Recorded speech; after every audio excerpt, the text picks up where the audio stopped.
China ASEAN Expo is a major achievement in terms of the ongoing cooperation. The 20th China ASEAN Expo opened on Saturday in China's Nanning, with nearly 2,000 enterprises attending. Well, the China ASEAN Expo has been a very important mechanism, I suppose, our platform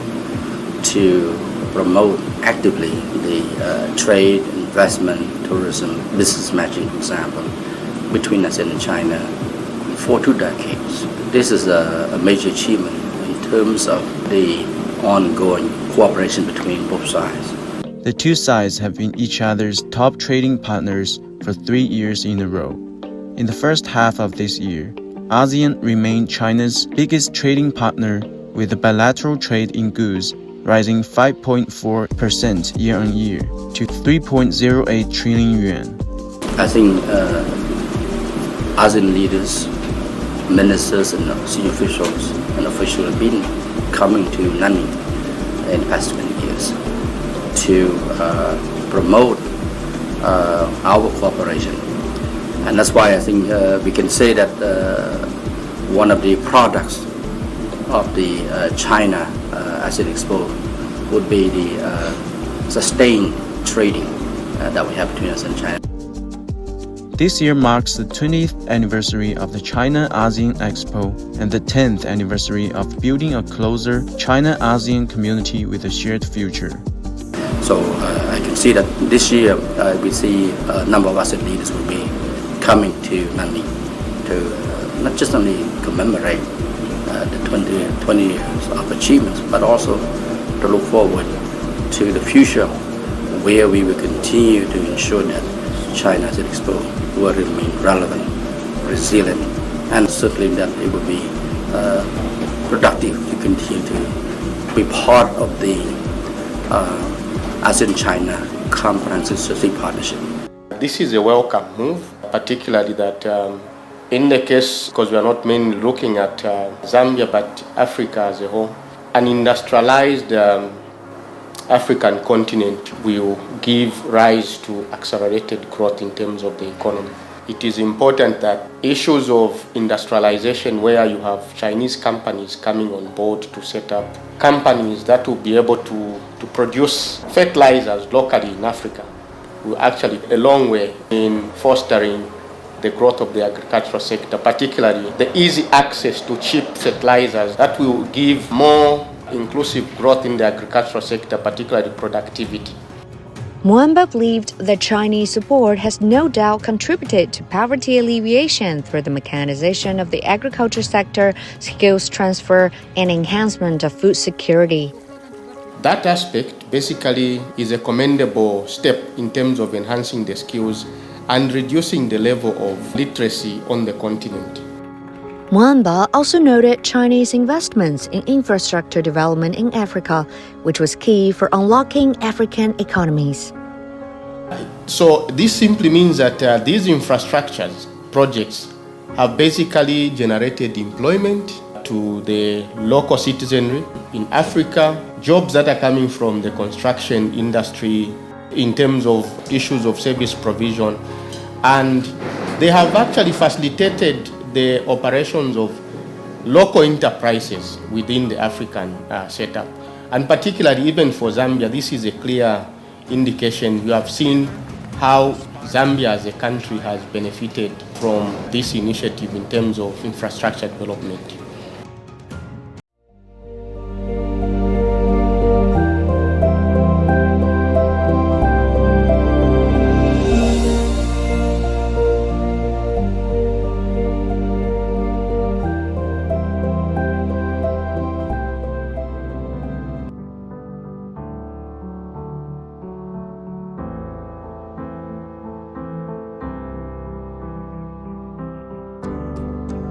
今天我们组织一个院内的会议讨论。住院，那么这个患者呢，摸起来的话，肢体相对比较硬这位年轻患者得的是甲状腺巨大肿瘤。我们立足于海上医院现有条件，通过双方医疗团队的通力协作，顺利完成了手术。目前患者术后状态良好。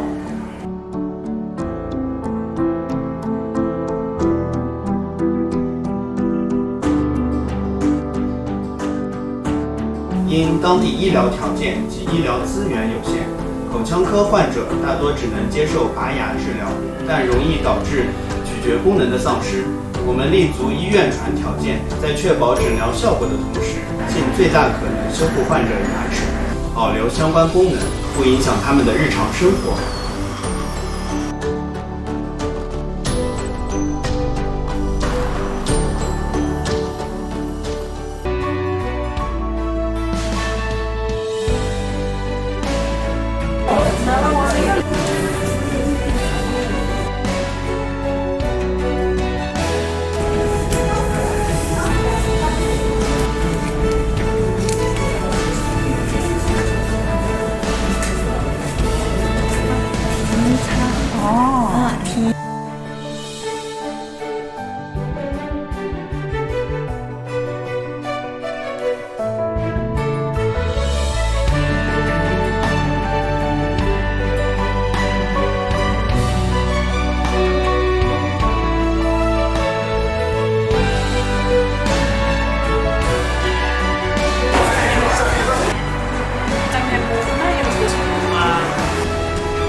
Transfer of knowledge and skills from China in the fields of science and technology is helping Ethiopia realize its development aspirations.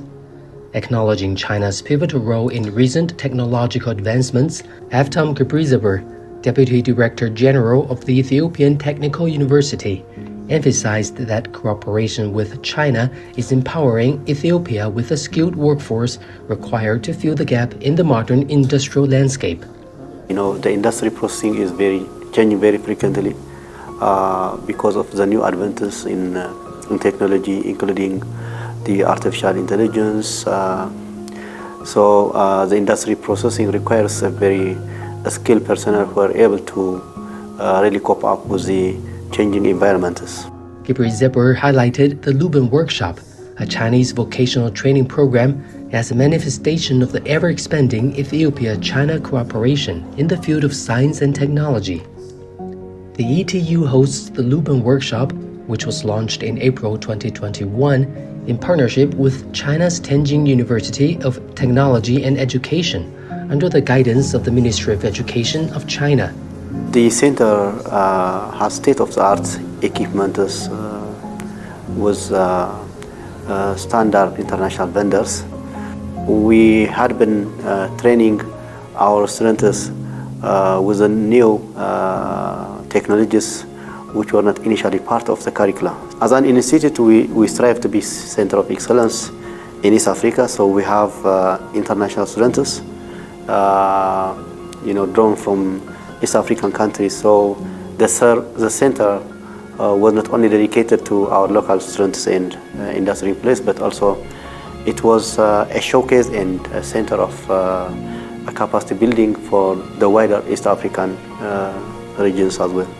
Ethiopia is among a growing list of African countries where the launch of a Luban Workshop lines up with China's plans to boost vocational skills training for African youth under the framework of the Forum on China-Africa Cooperation. The Belt and Road Initiative has played a crucial role in enhancing connectivity and promoting infrastructure development in Southeast Asia. This year marks the 10th anniversary of the BRI. Belt and Road Initiative is actually to promote connectivity. There are lots of infrastructure that has been built under the Belt and Road Initiative. This infrastructure, for example, built in Pakistan, also some other ASEAN countries, especially Laos and Thailand, have improved connectivity. For ASEAN countries, I can see, for example, the development of high-speed rail, it can support tourism. If we look at the context of tourism in ASEAN, for example, there's an increased tourists travels or activities. Malaysia cities in Indonesia like Medan and also Bandung because of new flight and concept Belt and Road initiatives. It's to help other countries in the region to cut costs of travel, especially not only passengers but also freight or goods. So it means that it should cut the logistic costs and promote activities in terms of exporting. So with a better connectivity, of course, it will stimulate economic activities, meaning that will lead to better, higher economic. By the China Foundation for Peace and Development, the project has enabled the construction of a 2-floor concrete building with 12 classrooms. The project also provided full-set school kits to students in need. នៅពេលដែលខ្ញុំឃើញអគារថ្មីខ្ញុំសប្បាយចិត្តនៅពេលដែលគាត់ផ្ដល់អគារនេះដល់ពួកយើងស្រស់ស្អាតនៅពេលដែលភ្លៀងវាមិនលិចដូចមុននៅក្នុងថ្នាក់រៀនមានដូចជាភ្លើងកង្ហារតុនៅក្រៅមានការ៉ូនៅទីធ្លាខាងក្រៅស្រស់ស្អាតមានសួនផ្កាហើយទូលាយការសិក្សារបស់ខ្ញុំល្អចាប់បានហើយនឹងខ្ញុំសប្បាយចិត្តខ្ញុំពិតជាអរគុណដល់លោកចិនដែលបានផ្ដល់អគារថ្មីដល់ខ្ញុំអគារថ្មីដល់ពួកយើងនិងសម្ភារៈសិក្សាឲ្យពួកយើងនឹងបានជួយអភិវឌ្ឍភូមិរបស់ពួកយើងសូមអរគុណ គម្រោងរបស់មូលនិធិចិនដែលគាត់បានផ្ដល់នៅក្នុងសាលាខ្ញុំបាននេះបានធ្វើឲ្យសិស្សានុសិស្សរបស់ខ្ញុំមានការប្រែប្រួលពីមុនគាត់មកសាលារៀនមិនមានដបទឹកមិនមានប្រអប់បាយមិនមានកតាបអីប្រើប្រាស់អញ្ចឹងដល់ពេលបច្ចុប្បន្ននេះអញ្ចឹងសិស្សអនុសិស្សទាំងអស់គាត់មានសម្ភារៈប្រើប្រាស់គ្រប់គ្រាន់មានអនាម័យខ្ពស់មានប្រអប់ទឹកមានដបទឹកមានប្រអប់បាយមានកតាប្រើប្រាស់និងមានមធ្យោបាយធ្វើដំណើរសម្រាប់សិស្សដែលគាត់មានជីវភាពខ្វះខាតអញ្ចឹងបើសរុបជាទូទៅអញ្ចឹងសាលាខ្ញុំបានមានការវិវត្តខ្លាំងបាទហើយសិស្សគាត់ពួកគាត់ក៏សប្បាយរីករាយក្នុងការទទួលផលប្រយោជន៍ទាំងអស់នោះដែរ